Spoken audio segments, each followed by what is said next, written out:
آج کے اس جائزے میں خوش آمدید۔ آئیے سیدھے اپنے موضوع کی طرف چلتے ہیں۔ ذرا تصور کریں، آج سے پورے 100 سال پہلے کا وقت، جب کیمرے نے پہلی بار حج کے ان روح پرور مناظر کو متحرک حالت میں یعنی موونگ پکچرز کی شکل میں محفوظ کیا۔ یہ کوئی عام پرانی فلم نہیں ہے، بلکہ 1920 کی دہائی کا ایک ایسا حیرت انگیز دریچہ ہے جو ہمیں بتاتا ہے کہ اس وقت یہ سفر کس قدر کٹھن اور جسمانی اور ذہنی آزمائش کا امتحان ہوا کرتا تھا۔ لبیک اللہم لبیک، یہ وہ شہرائے آفاق صدا ہے جو اس دور میں بغیر کسی مائکروفون یا لاؤڈ سپیکر کے صحرا کی خاموش فضاؤں میں گونجا کرتی تھی۔ ذرا سوچئے، تپتی ہوئی دھوپ، جھلسا دینے والی ریت اور جدید سہولیات کا نام و نشان تک نہیں۔ ایسے میں یہی ایک صدا تھی جو مسافروں کی ساری تھکن مٹا دی تھی۔ یہ صرف چند الفاظ نہیں ہیں، بلکہ اس کٹھن سفر میں اس غیر متزلزل ایمان کا ثبوت ہیں جس کے بلبوتے پر لوگ ہزاروں میل کا فاصلہ طے کر کے اپنے رب کے حضور پہنچتے تھے۔ اس تاریخی سفر کو ہم ان 5 اہم مراحل میں سمجھیں گے: پرانے دور میں حج کے راستے اور ذرائع آمد و رفت، جدہ، مکہ مکرمہ اور مسجد الحرام، عرفات سے منا تک کے مقامات، اور آخر میں مدینہ منورہ کا سفر۔ تو آئیے آگے بڑھتے ہیں۔ تو شروعات کرتے ہیں اپنے پہلے حصے سے، پرانے دور میں حج کے راستے اور ابتدائی ذرائع آمد و رفت۔ اب اگر ہم ایک صدی پیچھے مڑ کر دیکھیں تو اس مقدس فریضے کے لیے کوئی ایک راستہ تو تھا نہیں۔ دنیا کے کونے کونے سے، چاہے وہ روس کے سرد میدان ہوں، چین کے دور دراز علاقے یا پھر افریقہ کے وسیع صحرا، لوگ مہینوں پیدل چل کر یا خطرناک سمندری لہروں کا مقابلہ کرتے ہوئے پہنچتے تھے۔ کچھ شامی، یمنی یا مصری زمینی راستوں سے اونٹوں پر آتے، تو کچھ بحر ہند یا سویز کے سمندری راستوں سے۔ یہ دراصل اس سفر کی وہ حیران کن جغرافیائی وسعت تھی جس نے مختلف براعظموں کے لوگوں کو ایک ہی مرکز پر لا کھڑا کیا تھا۔ اور 1920 کی دہائی کی سب سے دلچسپ بات کیا تھی؟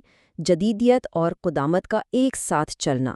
ایک طرف ہزاروں سال پرانے روایتی مناظر ہیں، لوگ ننگے پاؤں ریت پر چل رہے ہیں، اونٹوں کے قافلے سست روی سے چل رہے ہیں، اور مسافر صحرائی درختوں کے سائے میں آرام کر رہے ہیں۔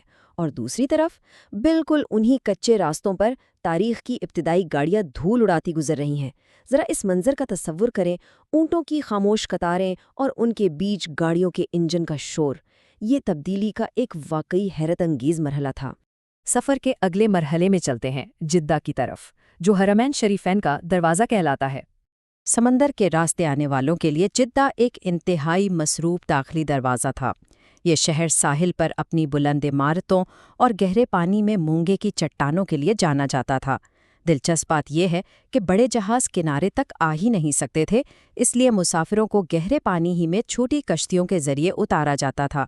اور ہاں، شاہ عبدالعزیز کے دور میں یہاں جدید سہولیات بننا شروع ہو گئی تھیں۔ سڑکوں پر مٹی کو اڑنے سے روکنے کے لیے سکے پانی چھڑکتے نظر آتے، غیر ملکی حج مشنز کے ہیڈ کوارٹرز جدید گھروں میں قائم تھے، اور مقامی جوتا ساز اور دستکار حجاج کو ہر ضرورت کی چیز مہیا کرتے تھے۔ در حقیقت یہ شہر اسلام سے پہلے کے مشہور بازاروں جیسے عکاظ کا ایک بہترین معاشی متبادل بن چکا تھا۔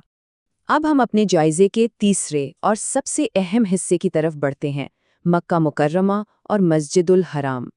جدہ سے نکل کر مکہ کے پہاڑی سلسلے اور اس گنجان آباد وادی میں داخل ہوتے ہی اس دور کی منفرد عمارتیں نظر آتی، جن میں 5 اور 6 منزلہ مکانات شامل تھے۔ مسجد الحرام کے اندر کی تعمیر بھی آج سے کافی مختلف تھی۔ کیا آپ کو معلوم ہے کہ اس وقت آب زمزم کا تاریخی کنواں کعبہ سے محض 20 میٹر کے فاصلے پر ایک اہرام نما چھت کے نیچے واقع تھا؟ جی ہاں، صرف 20 میٹر، جہاں سے عقیدت مند براہ راست پانی نکالتے، اور یہ مقام ہر وقت ایک زبردست روحانی سرگرمی کا مرکز بنا رہتا۔ اب اگر ہم 1920 کی دہائی کے عالمی معاشرے کو دیکھیں تو وہ طبقاتی تقسیم کا شدت سے شکار تھا۔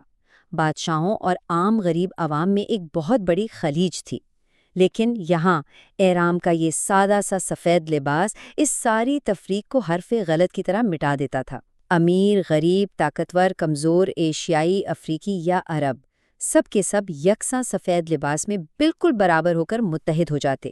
سچ پوچھیں تو انسانی مساوات کا ایسا عملی اور شاندار مظاہرہ تاریخ میں اور کہیں ملنا ناممکن ہے۔ قدیم دروازوں سے مسجد الحرام میں داخلہ، کعبہ کے گرد طواف کے 7 چکر اور صفا و مروہ کے درمیان سعی، یہ وہ لازوال مناسک ہیں جو تب بھی ویسے ہی تھے اور آج بھی۔ اس دور کی فوٹیج میں سعی کے دوران کچھ مقامات پر تیز قدموں سے چلنا یعنی ہرولا بالکل واضح نظر آتا ہے۔ اور بزرگوں یا بیماروں کے لیے کیا انتظام تھا؟ ان کے لیے لکڑی کے مخصوص اسٹریچرز اور حمالات استعمال ہوتے تھے۔ اسی دور کا ایک اور یادگار لمحہ بھی محفوظ ہے جب مملکت کے بانی شاہ عبدالعزیز اپنے گھڑ سوار دستے کے ہمراہ انتہائی سادگی سے اونٹ پر سوار ہو کر مسجد الحرام میں داخل ہوئے، جو شاہی وقار اور روحانی عاجزی کا ایک بے مثال امتزاج تھا۔ آئیے اب چوتھے حصے کا رخ کرتے ہیں، المشاعر المقدسہ، یعنی عرفات سے منی تک کے مقامات۔ مکہ سے نکلنے کے ساتھ ہی حج کے سب سے مصروف اور کٹھن دنوں کا آغاز ہوتا تھا۔ 8 ذوالحجہ کو لاکھوں کا مجمع خیموں کی بستی کی طرف کوچ کرتا، جن کے پاس سواری ہوتی وہ اونٹوں پر، باقی سب پیدل۔ پھر 9 ذوالحجہ کو میدان عرفات کی چھل چھلاتی دھوپ میں دن بھر کا طویل وقوف، جو حج کا سب سے اہم رکن ہے، اور جیسے ہی سورج غروب ہوتا یہ پورا انسانی سمندر رات کے اندھیرے میں مزدلفہ کی طرف ایک ساتھ چل پڑتا تاکہ رات کھلے آسمان تلے گزاری جا سکے، اور پھر 10 ذوالحجہ کو وادی منی میں پڑاؤ ڈالا جاتا۔ منی میں قیام کے دوران مناسک کا ایک باقاعدہ سلسلہ ہوتا تھا۔ سب سے پہلے ہدی یعنی قربانی تاکہ گوشت غریبوں تک پہنچایا جائے، پھر شیطان کے خلاف مزاحمت کی علامت کے طور پر جمرات کی رمی یعنی کنکریاں مارنا، اس کے بعد بال کٹوا کر احرام کی پابندیوں سے باہر آنا۔ یہ ساری جسمانی مشقتیں ایک انتہائی رکت آمیز مقام پر اپنے اختتام کو پہنچتیں جب کعبہ میں طواف الوداع ادا کیا جاتا۔ یہ واقع وہ جذباتی لمحہ ہوتا تھا جب مہینوں کے طویل سفر کے بعد نم آنکھوں کے ساتھ اس شہر سے واپسی کی تیاری ہوتی تھی۔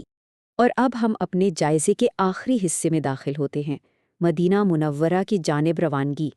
تمام ارکان مکمل کرنے کے بعد تھکن سے چور مگر روحانی طور پر سرشار قافلہ ایک بار پھر صحرا کے کٹھن سفر پر نکلتے۔ مکہ سے مدینہ تک کا پورے 500 کلومیٹر کا فاصلہ، جو اس دور میں اونٹوں کی سست رفتاری کی وجہ سے ہفتوں میں طے ہوتا تھا۔ لیکن کمال کی بات یہ ہے کہ یہ ساری اذیت اور مشقت اس وقت ایک گہرے روحانی سکون میں بدل جاتی جب یہ احساس غالب آتا کہ یہ تو بالکل وہی راستہ ہے جس پر چل کر نبی کریم صلی اللہ علیہ وسلم نے ہجرت کی تھی۔ تاریخ کے اس راستے کی اہمیت ساری تھکن بھلا دیتی تھی۔ صحرا کی ان لامتناہی مسافتوں کے بعد قافلہ مدینہ کے تاریخی باب الانبریہ سے شہر میں داخل ہوتے، جہاں کی فضا میں ایک عجیب سا ٹھہراؤ تھا۔ یہاں جبل احد اور شہداء کے قبرستان، خاص طور پر حضرت حمزہ کی قبر پر حاضری دی جاتی، اور پھر تمام تر صحبتوں کا حتمی انعام مسجد نبوی کا وہ روح پرور منظر جب مسافروں کی نظریں روضہ رسول کے اوپر موجود اس سبز گنبد پر پڑتیں جس کی ایک جھلک دیکھنے کے لیے وہ مہینوں پہلے اپنے گھر بار چھوڑ کر اس سنگلاخ صحرا میں آئے تھے۔ بس یہیں آ کر سفر کی ہر تھکن آنسوؤں کی صورت بہہ جاتی۔ اب آخر میں اس بات پر غور کرتے ہیں، ایک پوری صدی گزر چکی ہے، آج ایئر کنڈیشن بسیں اور تیز رفتار گاڑیاں ان پرانے اونٹوں کی جگہ لے چکی ہیں، لیکن ان مناظر میں کیا چیز ہے جو بالکل نہیں بدلی؟ وہ ہے ان لاکھوں افراد کی روحانی وحدت جو آج بھی اسی طرح ایک ہی سفید لباس میں ایک ہی مقصد کے لیے جمع ہوتے ہیں۔ تو آج کے جائزے کو ہم اس سوال پہ ختم کرتے ہیں، کیا آج کی جدید اور آرام دہ سہولیت نے واقعی اس سفر کی روحانی گہرائی کو بڑھا دیا ہے، یا پھر ماضی کی ان کٹھن مسافتوں میں ایک ایسا خلوص اور جذبہ پوشیدہ تھا جسے آج کی اس تیز رفتار دنیا میں ڈھونڈنا شاید تھوڑا مشکل ہے؟